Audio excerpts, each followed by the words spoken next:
John Estrada hindi alam kung bakit lapitin siya ng babae.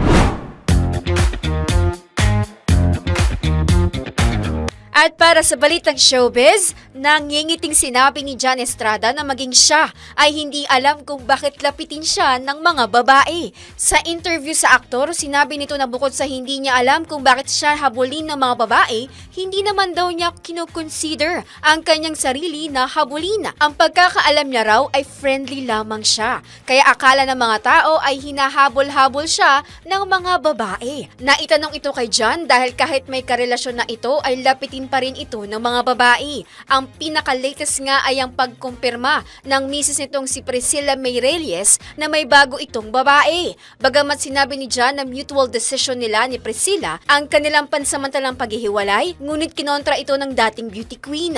Ayon kay Priscilla, hindi totoo na mutual ang kanilang paghihiwalay at nagulat na lamang daw siya dahil iyon ang pinalalabas ni John.